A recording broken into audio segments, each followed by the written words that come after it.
तो पिछले वीडियो में हम लोग यहाँ तक कोशिश कंप्लीट कर चुके हैं। ये नेक्स्ट पार्ट है वीडियो का, ठीक है। तो बोल रहा है कोशिका की संरचना।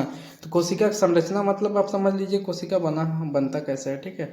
तो आकार, प्रकार और आकृति तीनों हम लोग देखेंगे कि आकार, प्रकार और प्रकृति उसका क्या होता है। तो चलिए चैप्टर को शुरू करते हैं। तो इसमें देखिए कि कोशिका विभिन्न आकार के होता है। हम लोग जानते नहीं है, आज हम लोग पढ़ेंगे, ठीक है, कि कोशिका जो है ना बहुत तरह का आकार का पाया जाता है, जो ये 0.1 माइक्रोमीटर से लेकर 1 मीटर तक का होता है। उसके कार्य के आधार पर उसका आकार वगैरह निर्धारण होता है, ठीक है। ये सारा चीज़ें आगे हम लोग देखते हैं। माइकोप्लाज्मा नामक जीवाणु की कोशिका का एक आकार सबसे छोटा 0.1 माइक्रोमीटर होता है। तो एक माइकोप्लाज्मा नाम का एक जीवाणु है जिसका सबसे छोटा आकार होता है, ठीक है, ये समझ लिए। जबकि सबसे बड़ा कोशिका शुतुरमुर्ग का अंडा का होता है। क्वेश्चन में आगे पूछा हुआ है, ठीक है, आगे के क्वेश्चन में आपको पूछेगा सबसे बड़ा कोशिका किसका होता है। तो शुतुरमुर्ग के अंडा का कोशिका सबसे बड़ा कोशिका है, जिसकी लंबाई 17 सेंटीमीटर और चौड़ाई 13 सेंटीमीटर तक होती है, ठीक है, बहुत बड़ा अंडा होता है। मानव शरीर की सबसे लंबी कोशिका तंत्रिका कोशिका होती है, ठीक है। पूछेगा कि ये तो सभी जीव में हो गया, बोलेगा सिर्फ मानव में, ठीक है। मानव में सबसे बड़ा कोशिका कहाँ पाया जाता है, तो तंत्रिका कोशिका होती है, ठीक है। नर्व सिस्टम होता है हम लोग को ब्रेन में पाया जाता है, हम लोग के खोपड़ी में पाया जाता है, ठीक है, दिमाग में, जो कि 1 मीटर से भी लंबा हो सकती है, ठीक है। तो 1 मीटर से भी लंबा होता है। कोशिका अनेक आकृति जैसे गोलाकार, चौकोर, बहुभुजाकार, अंडाकार, नियमित आकार का होता है। तो वो बोले थे कि आपको आगे हम बताएंगे कि किस तरह का रहेगा। तो गोल भी होता है, बहुत है ना, चौकोर, बहुभुज आकार का, अंडाकार का, अनियमित आकार का भी होता है। अनियमित आकार मतलब है ना कि उसका आकार रहता ही नहीं है, चेंज करते रहता है। जैसे हम लोग पढ़ेंगे अभी आगे में, जैसे अमीबा कोई आकार फिक्स नहीं रहता है आकार, ठीक है। देखो यहाँ पर आप देखिए, है ना, देखिए यहाँ पर अमीबा जो है ना आकार ऐसे देख रहे हैं। अगर 6 क्लास में पढ़े होंगे कि अमीबा अपना भोजन पोषण कैसे करती है, तो उसमें देखें कि अपना फुटपाथ बना के इसको अपना आकार वगैरह चेंज कर लेती है, ठीक है। तो इसका आकार हमेशा चेंज होते रहता है। तो हम लोग बोल सकते हैं कि जो कोशिका जो होती है ना, या तो गोलाकार का रहेगा, चौकोर, बहुभुज आकार, अंडाकार रहेगा, या अनियमित आकार रहेगा, उसका कोई आकार ही नहीं रहेगा, ठीक है, इस तरह से। तो देखिए अनुमान लगा सकते हैं कि मनुष्य में कितनी कोशिका होती है। तो देखिए अनुमान लगाने के लिए बस छोटी सी दिया हुआ है। ये देखिए रक्त कोशिका है ना, हम लोग का रक्त जो कोशिका है ऐसा रहता है। ये देखिए तंत्रिका कोशिका, सबसे लंबा जो तंत्र हम मानव शरीर में जो सबसे लंबा कोशिका पाई जाती है ना, यही वाला कोशिका है, ठीक है, तंत्रिका कोशिका है। हम लोग का नर्व सिस्टम में पाया जाता है, यानी कि वो ब्रेन में। आगे देखिए ये कोशिका, देखिए पेशीय कोशिका है ना, हम लोग मांसपेशियों में पाया जाता है ये कोशिका। तो ये 3 प्रकार का कोशिका है। इसके अलावा भी बहुत तरह का कोशिका हम लोग के शरीर में पाए जाते हैं। कोशिका के विभिन्न आकृति दिया हुआ है, ठीक है, यहाँ पर। चलिए आगे हम लोग पढ़ते हैं। कोशिकाओं की संख्या, है ना। पूर्व कक्षा में आपने अमीबा पोषण के बारे में पढ़ा है। अभी जैसे बताया अमीबा पोषण पिछले क्लास में, ठीक है। अगर आप नहीं आए तो आप कमेंट कर दीजिएगा, हम इसके लिए अलग से एक सेपरेट वीडियो बना देंगे कि अमीबा में किस तरह का पोषण होता है। चलिए आगे हम लोग इसी को पढ़ते हैं। आप जानते हैं कि किस प्रकार एक कोशिका जीव अमीबा में भोजन, अंतर्ग्रहण, पाचन, अवशोषण, उत्सर्जन की सभी क्रियाओं का होता है, ठीक है, सभी क्रियाएं होती है। तो हम लोग ऐसे पढ़ चुके हैं कि किस तरह से किसी भी अमीबा में कैसे खाना को अंतर्ग्रहण करता है, पाचन करता है, अवशोषण करता है, फिर उत्सर्जन भी कर देता है, ठीक है। ये सारा प्रक्रिया हम लोग पढ़ चुके हैं। साथ ही इसी कोशिका के द्वारा वृद्धि, प्रजनन भी किया जाता है। अपना प्रजनन भी खुद करता है और अपना शरीर का वृद्धि भी एक ही कोशिका के द्वारा करता है, ठीक है। मनुष्य का शरीर तथा दूसरे जंतु जैसे हाथी या लंबे पौधे में सभी अरबों खरबों की संख्या में मिलकर बने होते हैं, ठीक है। तो बोल रहा है कि जो चाहे बड़े जानवर, छोटे जानवर, सभी में क्या है, अरबों खरबों की संख्या में कोशिका पाया जाता है, ठीक है। लेकिन अमीबा जो है ना, अमीबा में सिर्फ एक कोशिका होता है। ये कोशिकाएं विभिन्न प्रकार, आकार और आकृति की होती है। तो जो अरबों खरबों प्रकार की कोशिकाएं हैं, ऐसा नहीं सब एक तरह की कोशिकाएं, सब अलग अलग तरह की कोशिकाएं हैं, ठीक है। आकार अलग है, शेप अलग है, उनका कार्य अलग है। तो उनके कार्य के आधार पर ही शेप वगैरह डिजाइन होता है। परंतु इन कोशिकाओं का आकार उनके शरीर के आकार पर निर्भर नहीं करती है, ठीक है। लेकिन उनका जो आकार है ऐसा नहीं शरीर के आकार पर निर्भर करेगा, वो लोग अपना आकार होता है।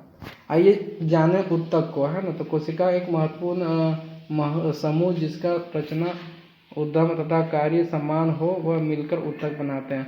अब हम लोग बहुत इंपॉर्टेंट है, आप लोग 9th क्लास जाइएगा ना तो इसको पढ़िएगा, ठीक है। उत्तक क्या होता है, चैप्टर ही है उत्तक।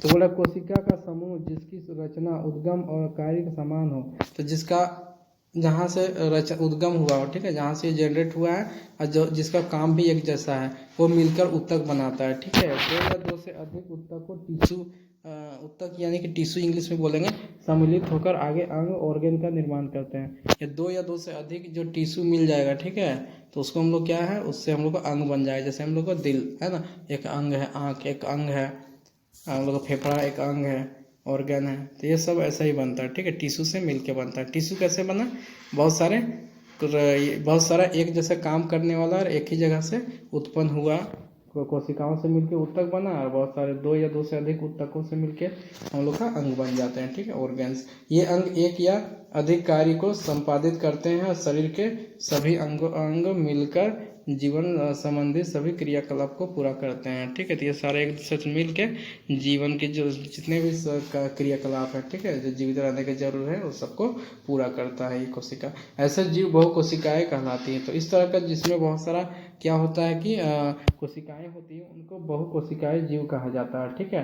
तो देखिए कोशिका एक मेथड है, यहाँ पर आप याद रखने के लिए यूज कर सकते हैं कि कोशिका सबसे जो मूलभूत इकाई है, ठीक है। उसके बाद बहुत सारे कोशिकाओं से मिलके एक जैसा काम करने वाले और एक ही जगह से उत्पन्न हुए कोशिका, ठीक है, मिलकर उत्तक बनाएगा। और दो या दो से अधिक उत्तक मिलके अंग बनाते हैं, ठीक है, और अंग से मिलके हम लोग का एक पूरा जीव बन जाता है, ठीक है। तो इस प्रकार सजीव का निर्माण होता है। तो ये हम लोग देख चुके हैं।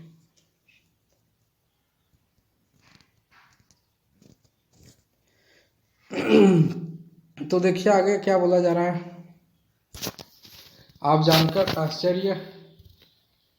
जानकर आश्चर्य होगा कि अरबों कोशिकाओं वाले जीवों का जीवन प्रारंभ भी एक कोशिका से ही होती है, जो कि एक निषेचित अंडा होता है। तो बोला जब हम लोग का निर्माण होता है, ठीक है, किसी बच्चे का निर्माण होता है तो भी एक कोशिका से ही मिलके बनता है। जब निषेचन होता है अंडाशय में, ठीक है, अंडाणु और शुक्राणु मिलके जब अंडाशय में निषेचन करते हैं तो वहां से मिलके हम लोग का एक ये भी एक एक सेल ही होता है, ठीक है, कोशिका होता है। फिर आगे चल के धीरे धीरे ऑर्गन से डेवलप होता है। निषेचित अंडा गुणन करता है और वृद्धि एवं परिवर्धन के साथ कोशिकाओं की संख्या बढ़ाती जाती है। मुर्गी के अंडे का एकल कोशिका है। ये आकार में बड़ी होने के कारण इसे नग्न आंखों से भी देखा जा सकता है। तो ये जो है ना कोशिका, अंडा जो होता है एकल कोशिका होती है, ठीक है, मतलब एक कोशिका है। और इसको हम लोग आँख से भी देख सकते हैं कि अंडा का आकृति कैसा है। कोशिका के घटक, तो कोशिका में क्या क्या पाए जाते हैं, ठीक है।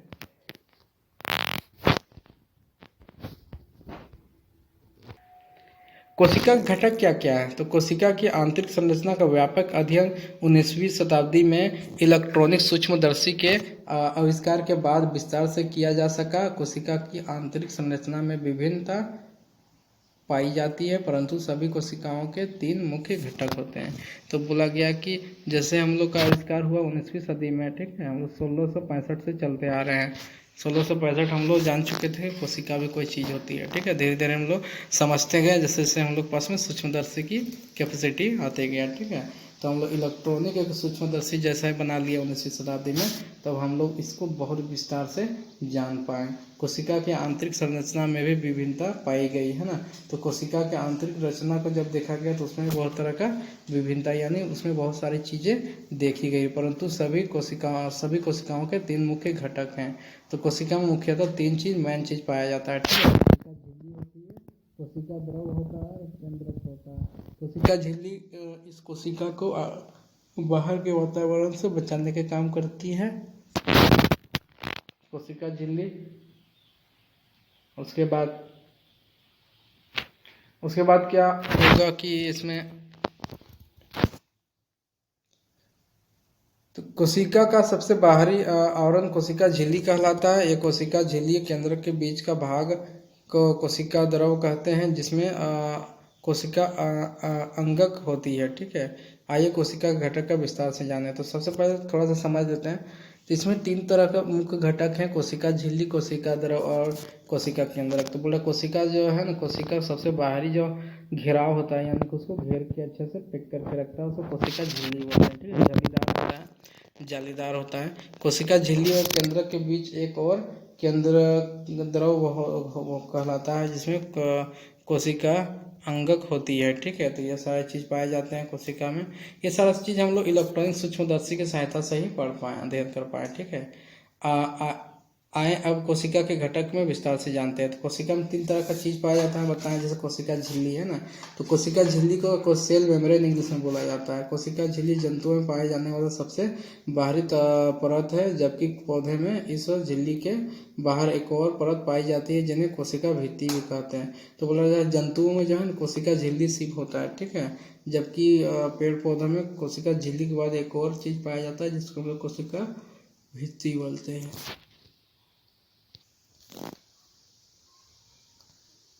तो पता कीजिए, है ना, क्या पता करना है, कोशिका भित्ति पौधे में क्या कार्य करता है, या केवल पौधे में ही क्यों पाया जाता है। तो हम लोग पता करेंगे, रीडिंग करेंगे नीचे, तो अपने पता चल जाएगा। ओके, तो चलिए पढ़ना स्टार्ट करते हैं हम लोग।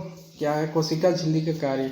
तो कोशिका झिल्ली कार्य का है, क्या कार्य है इसको, है ना। कोशिका झिल्ली जिस प्लाज्मा झिल्ली भी कहते हैं, तो कोशिका झिल्ली का एक और नाम है जिसको प्लाज्मा झिल्ली भी बोला जाता है। तो कन्फ्यूज नहीं करना है, कभी कोशिका झिल्ली क्या है पूछ लेगा, कभी प्लाज्मा झिल्ली क्या है पूछ लेगा। तो दोनों एक ही चीज़ है, कन्फ्यूज नहीं करना है। कोशिका झिल्ली जिसमें प्लाज्मा भी कहा जाता है, रंध्र छिद्र युक्त होती है, इसमें छोटे छोटे छेद भी होते हैं। यह ऐच्छिक पदार्थ को अंदर आने और हानिकारक पदार्थ को बाहर निकलने देती है। ठीक है, इसलिए इसे चयनात्मक झिल्ली भी कहते हैं, जिसके निम्नलिखित कार्य हैं। तो इसके निम्नलिखित कार्य हम लोग देखेंगे नेक्स्ट वीडियो में। आज हम लोग इस वीडियो को यहीं पर छोड़ते हैं। ठीक है, मिलेंगे नए वीडियो में, तब तक के लिए जय हिंद, जय भारत।